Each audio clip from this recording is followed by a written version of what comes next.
Assalamualaikum warahmatullahi wabarakatuh. Selamat pagi teman-teman perikanan. Jumpa lagi dengan saya Nando Channel.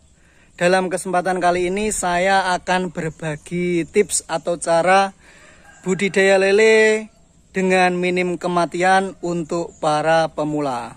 Langsung saja ke poinnya. Jadi untuk pemula yang pertama kan pembuatan kolam. Pembuatan kolam bisa menyesuaikan budget atau modal, mau di kolam terpal atau di kolam beton. Jadi menyesuaikan modalnya dulu. Mau pakai banner atau budik damber juga bisa. Jadi menyesuaikan. Usahakan pinggirannya itu yang kokoh, bisa pakai kumbung atau bambu ya teman-teman. Langkah pertama, persiapan kolam. Jadi kolamnya ini misalkan baru, harus disterilkan. Bisa menggunakan gedebok pisang yang direndam selama 4 atau 5 hari. Mau kolam beton pun juga sama cara saya, dengan direndam gedebok pisang untuk menghilangkan bau semen. Kalau kolam terpal untuk menghilangkan bau kimia yang ada di kolam terpal. Selanjutnya setelah direndam, air dibuang total semuanya. Baru melakukan persiapan air kolam sebelum tebar bibit ikan lele. Bagi teman-teman, menurut saya untuk persiapan air kolam itu perlu, khususnya di sumber air yang ada di sini. Di sini perlu melakukan pengendapan air kolam. Setelah diendapkan, untuk pengendapan itu bisa kita menambahkan E4 sama molase atau air bening saja juga bisa. Jadi perlu teman-teman ketahui, mau pakai E4 atau molase atau air saja sudah cukup. Diendapkan selama 4-5 hari.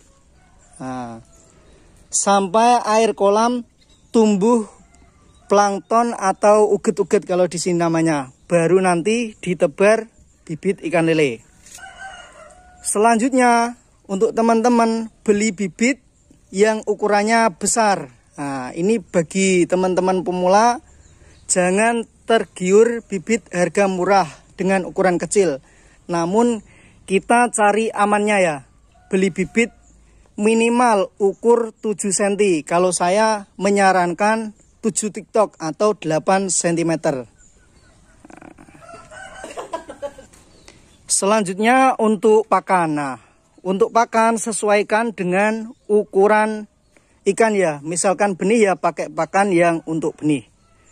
Usahakan nanti pakan full pellet dulu untuk pemula.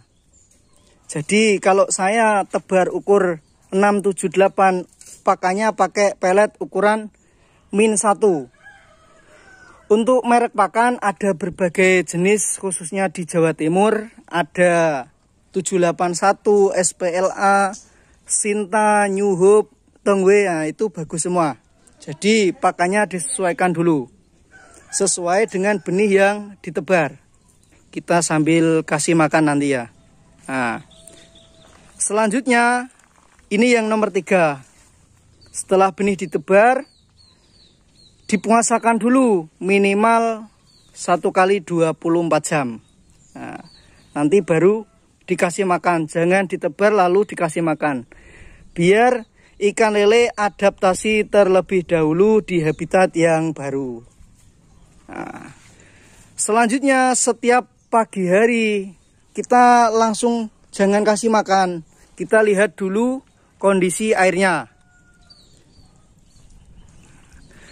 Jika dirasa kurang bagus, dilakukan perawatan air kolam. Caranya seperti ini kalau sistem konvensional. Kotorannya dibuang. Untuk pembuangan air kolam, kita menyesuaikan kondisi air. Kalau kondisi airnya masih bagus, cukup kuras sedikit.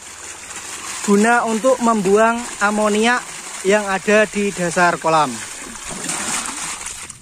Jadi kalau konvensional itu menurut saya lebih mudah. Nah, jika kondisi airnya buruk, kita buang agak banyak. Nah, untuk kualitas air nanti akan saya bahas di video setelah ini. Selanjutnya, untuk memasuki 1 bulan biasanya dilakukan kegiatan sortir. Jadi teman-teman perlu membeli bak sortir. Kalau saya beli bak sortir yang ukurannya 10 TikTok untuk menyortir ikan lele. Nah, tips selanjutnya kita mempersiapkan obat ya atau antibiotik. Biasanya saya menyediakan Inrofloc, mau dipakai atau tidak nanti untuk berjaga-jaga. Jika ikan lele sakit segera diobati agar misalkan kena penyakit kematiannya tidak banyak. Nah teman-teman, jangan lupa untuk pas awal tebar saat memberi pakan, pakannya dibibis terlebih dahulu ya kalau masih kecil. Mau pakai air atau tambahan vitamin juga bisa, air saja juga bisa. Tujuannya agar tekstur pakan ini tidak keras atau kasar sehingga mudah dicerna oleh ikan. Nah, selanjutnya seiring berjalannya waktu, ikan sudah mulai besar, pakannya ukurannya itu dinaikkan dari min 1 ke ukuran yang min 2 yang butirannya agak besar, yaitu nanti untuk masa pertumbuhan ikan lele. Nah, ada teman-teman juga yang menggunakan min 3 itu di masa akhir. Namun di sini saya menggunakan ukuran min 2 saja. Seperti itu. Jadi ada beberapa tips tadi yang saya sampaikan, mungkin nantinya bisa menimbulkan minim kematian. Nah, seperti itu. Kalau mau menggunakan pakan alternatif, saya rasa di siklus kedua ya teman-teman, harus belajar dulu. Belajar itu di satu tempat kalau bisa. Kalau di pakan full pellet ya di tempat temen yang pakan full pellet. Kalau di alternatif ya di temen yang pakai pakan alternatif. Jadi jangan campur aduk. Nah, awal-awal saya rasa menggunakan pakan full pellet dulu ya, untuk mengetahui cara budidaya ikan lele agar mudah ya nanti. Nah, jadi jangan dicampur aduk. Nah, ini kolam saya ya cuma sedikit untuk skala rumahan. Ada 9 kolam. Kalau kolam itu menurut saya bagus itu nomor 2. Yang penting pertama ya seadanya saja untuk belajar. Kalau sudah mengerti tentang budidaya baru ditambah kolamnya atau membuat kolam yang lebih bagus.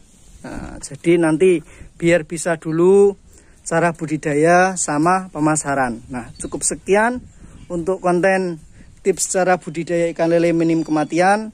Assalamualaikum warahmatullahi wabarakatuh.